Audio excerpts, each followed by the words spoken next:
voltei com os comentários, ou seja, a minha resenha desse livro aqui, eu mesmo e minha selfie, e eu espero que seja a última parte, porque eu esperava que fosse a última parte no último vídeo, mas não teve como ser.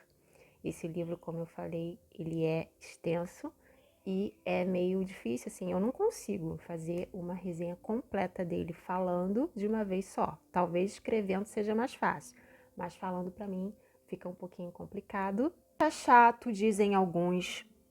Tudo é preconceito, racismo, machismo e homofobia, mimimi. Não se pode falar nada sem ser recriminado. Se você faz parte desse grupo cansado do politicamente correto, ofereço-lhe outra perspectiva. Para quem foi por anos vítima de opressão, discriminação com palavras, atos, músicas e piadas, será que o mundo não está se tornando um lugar melhor? Ele já deixa claro aqui a opinião dele logo no início do capítulo, não é? Porque quando ele dá a entender que o mimimi é aceitável, ele já está dizendo que ele é a favor do politicamente correto. Ele mostra uma outra perspectiva para a gente, para o leitor. Ele quer dizer que você não precisa pensar que é chato demais o mundo hoje, porque todo mundo reclama de tudo, porque pensa bem. Essas pessoas que hoje estão reclamando, elas já sofreram muito durante a história, elas já foram muito recriminadas, já foram muito desprezadas e parará, parará. Ele então quer mostrar pra gente que é válido o mimimi, de que o mimimi é aceitável, existe uma razão plausível para isso. Só que eu penso, pode existir sim, e de fato existe uma razão para isso. Mas isso precisa perpetuar? Foi sobre isso que eu falei no vídeo anterior. Se você não assistiu, dá uma olhadinha lá. É necessário manter essa narrativa, esse sentimento de vitimização? É necessário, assim como a atitude do opressor não pode permanecer, a atitude do oprimido também não precisa permanecer, tá? E outra coisa também é que ele fala aqui como se as pessoas de hoje, do nosso tempo atual, fossem aquelas da história lá atrás, no passado, que foram extremamente prejudicadas, recriminadas, desprezadas, escravizadas, humilhadas e tal e tal. Gente, as pessoas que passaram por tudo isso, como ele diz aqui, são pessoas do passado. Quem vive hoje não são elas, quem vive hoje são os descendentes delas. Então vamos lá. Será que os descendentes precisam continuar carregando o fardo dos seus antepassados? Será que isso realmente é necessário? Será que é necessário a gente manter esse sistema de opressor e oprimido? Porque veja bem, eles reclamam dos opressores. Ele fala claramente, ele fala contra quem é opressor, porque se ele defende o oprimido, ele fala contra o opressor. Ok, gente, então se você mantém um discurso de vitimismo, se você mantém a vitimização, você vai acabar com o opressor quando? Nunca. Porque o opressor só existe porque existe um oprimido. Enquanto existe oprimido, enquanto existem pessoas que se vitimizam, que decidem continuar a história de sofrimento dos seus antepassados, vai haver quem oprime. Então não vai acabar nunca essa cadeia, esse ciclo de opressor, oprimido, de agressor e vítima. Isso nunca vai acabar porque o problema nunca vai ser resolvido. Então é necessário que esse problema seja resolvido, que a ferida sim ela seja tocada, fechada. Essa é a minha opinião, entendeu? Então ele assim, como um autor de um livro não ficcional, se ele quis ser neutro, ele não foi neutro, tá? Eu estou aqui, eu não estou falando mal de quem se vitimiza, eu não estou falando aqui que devemos desconsiderar o sofrimento das pessoas.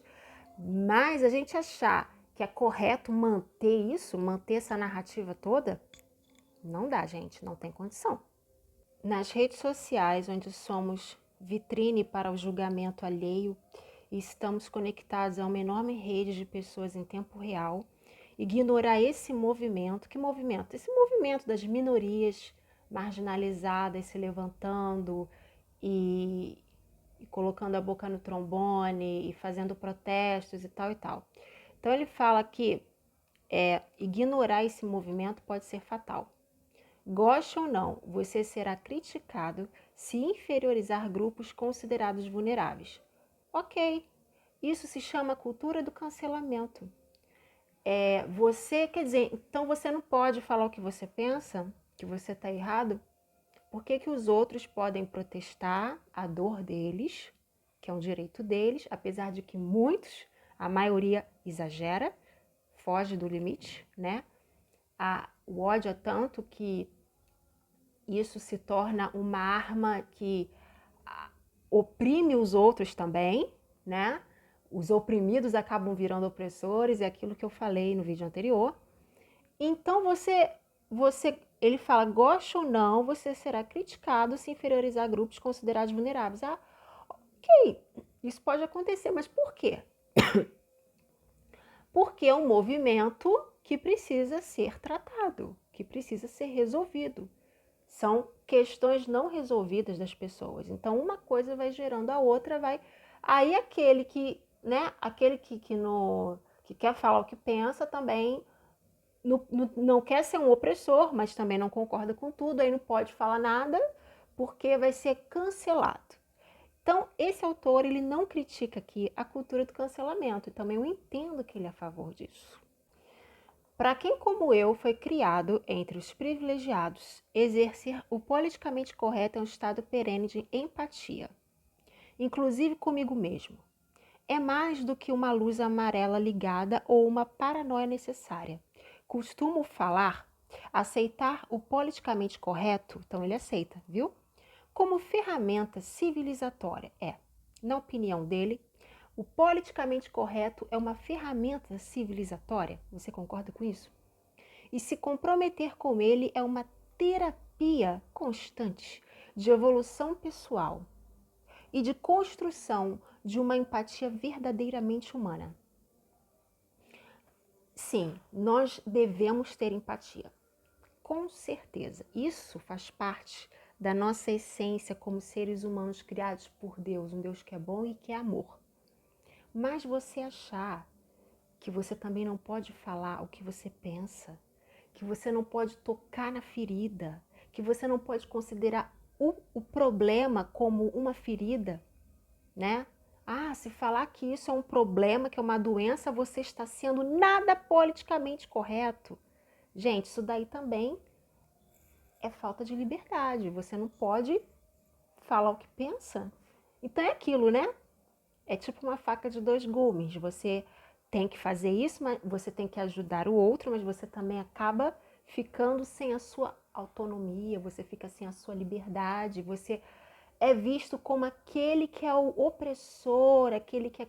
Você acaba sendo cancelado porque os outros não estão te interpretando corretamente. Então, assim, eu concordo que a gente tem que ter empatia. Nós devemos ter empatia. Agora, você achar que é normal manter discursos de ódio do outro lado, porque assim, discurso de ódio, gente, não tem título, não tem identidade. Ele pode fazer parte de qualquer raça. Ele pode fazer parte dos brancos, ele pode fazer parte dos negros, fazer parte de qualquer grupo. Grupos, minorias, maiorias, entendeu? Discurso é discurso. Ele é dito por qualquer tipo de pessoa. Então, aqueles que foram oprimidos hoje estão, não estou dizendo que todos, mas a maioria está entrando pelo caminho do opressor. Igual o opressor fez com ele no passado, está fazendo a mesma coisa. Aí você vai ser empático com isso? Você vai achar que isso é válido? Que isso é normal? Então vamos lá atrás da história. Por que será que os opressores eram opressores? Eles tinham alguma razão? Razão financeira, dinheiro, alguma coisa que eles precisavam oprimir, não sei. Alguma coisa de errado lá que eles achavam nos outros e oprimiam. Ok. Vamos supor que naquele tempo existissem grupos que fossem empáticos com os opressores. E aí? Hoje a gente acha isso um absurdo, né? Não, como que alguém vai ser empático com aquele pessoal que oprimiu os outros no passado?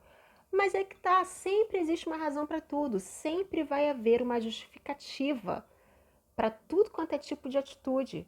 Quem estava oprimindo achava que estava com a razão e muitos foram empáticos com eles. E hoje você pode estar sendo empático com um outro tipo de opressor, aqueles que foram oprimidos. Você entende onde eu quero chegar? Eu não estou falando mal de quem sofreu.